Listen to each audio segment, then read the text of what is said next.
Hi guys, you're welcome back to our 30-day guide to achieving your sales target.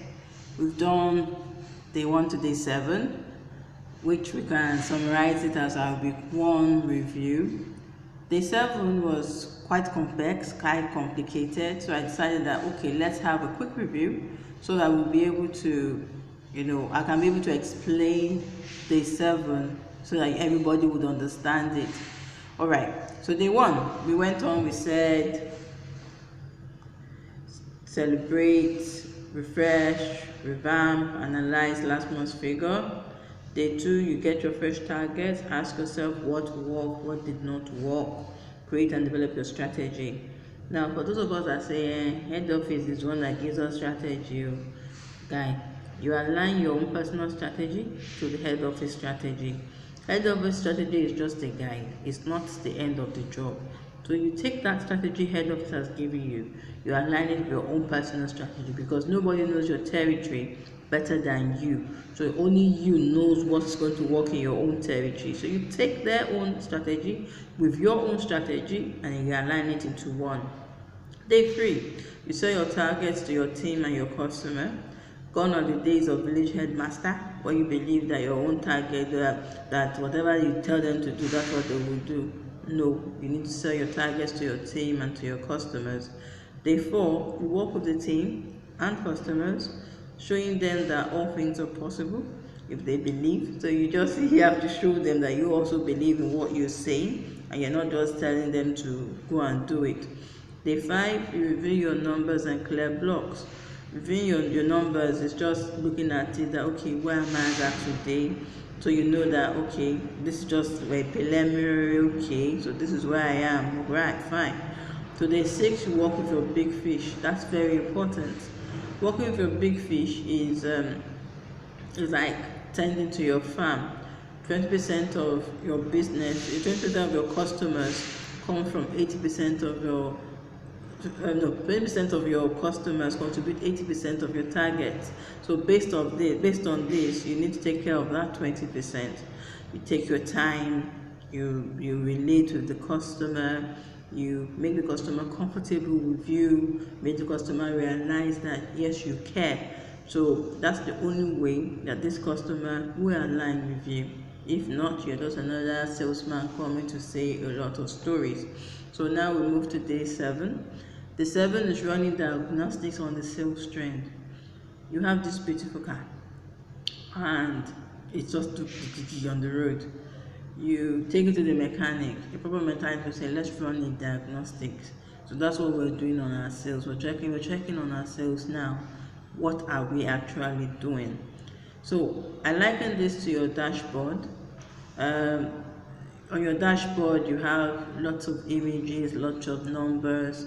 But for those who don't know what those things are trying to tell them, it's just decoration, just part of the car. However, those things that are there for a particular purpose. Same thing with numbers and figures in sales. The numbers are meant to guide you, not that you just say on a car tangent, say you should go and sell. No, you check the numbers. What are you doing as at today? Like everything in life is a rhythm and a beat. Everything you do, it goes big, big, big, big, big. So that's the same thing with sales. What is the rhythm and the beat of your sales? Do you need to increase the tempo or do you need to reduce the tempo? So these are all things that we talked about. That we talked about on day 7. Now, day 7, I talked about reviewing your critical numbers. Critical numbers are those numbers that you can't do less than this particular number. If you do less than this, it's a disaster. So I talked about, for me, it's my run rate. My run rate is a critical number. How is it? Run rate, I can define it as my current daily average, which I calculated as my total sales divided by the number of days of that month. Now, based on this, we can be able to say, am I doing properly? Are my numbers comfortable? Am I doing less than my target? So if my targets are 30 and I'm doing 20 trucks on an average, I know that all is not well. I also gave some quick corrections on how can you correct your run rate quickly. I said the number first one is reassess your strategy. The strategy is yours. Don't be too proud to reassess it. Sometimes not everything works at the right time. So just look at it. Maybe you're not doing something right. So reassess your strategy. And let's not forget it's your strategy. You're the one that sold the strategy to the customers and to your team. So if it's not working out right, be the bigger person, reassess it. The next one I said, you discuss with your team members and your customers, ask for feedback. Ask them, guys, what's going on? What do you think we can do better? What can we do differently? And I also said, you clear the blocks. Whatever it is that is blocking you from selling, you clear it. Take it out of your path. Take it out. Even no matter what, there's nothing like, as some people will say, you clear the demons on your road. Take it out of your path. No witch will not allow you to stop selling. So that was just a joke. But however, you clear the block. Okay. Now we move on. I also you should learn to read your environment. Your environment, you should be sensitive to what your territory is telling you. Let's assume, for example, now all of a sudden you just say a new brand on your territory. You know that okay, that is competition. But however, let's go back to the course of the day. An important element you need to take into cognizance is your numeric distribution. Now, what is numeric distribution? Let's assume you're leaving your house and you're taking a drive to work, and you decide to count all the shops that has Indomie noodles on it. You realize that okay, out of 10 shops that I saw, 8 shops have Indomie noodles. We can say that the numeric distribution of Indomie is 80%, and all the rest have all the others.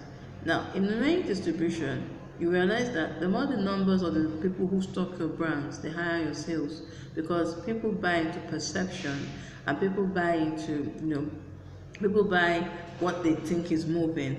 The same thing with the market. The market stocks what they feel is moving, but however, it's the market that dictates what the people buy. So all you need to do is, that's why you see a lot of FMCGs have a lot of, they do a lot of retailing and outlet sensors, because they realize that it's all in the numbers. That the more shops that stock their brand, the faster the products move off the shelf. So that's that. So you need to get your product into as many stores as possible in your locality to help increase your sales. We also have what we call weighted distribution. Weighted distribution is, let's assume you have a big shop like ShopRite who sells 10 cartons of a product each day, but that's the only shop that is selling your product. So the day ShopRite stops selling, means you don't have anything to sell it. That's the end of your business in that territory. So if you look at this, you have to balance your numeric distribution and your weighted distribution along with your run rate to give you a healthy sales in your territory. Now, so that's what I would call your alignment of critical elements. Your run rate is important, your numeric distribution is important, your weighted distribution is important. So in simple English, I'm saying the more shops that stock your brand, the number of bigger boys also selling your brand, and you meeting your own daily average and you're meant to sell, I tell you, you will overshoot your target. Because if you do the number, that is how you're going to simply do the number. So it's very easy. Increase the visibility of your product in your locality. Increase the number of big boys who are also selling your brand, who are handling your brand, and and that has a direct proportion into your run rate. So it's just like an algebraic expression, but it's very easy for us to do. So thank you very much for hearing me out. That is a review of week 1. So if you'd like to join my database of sales professionals, please visit my website www.saleswillafrica.com. I have a ranting blog, crazysalestick.com, and I have a YouTube channel, Oyindamola Fentola Ekwe. Thank you very much, and I wish you a very productive day.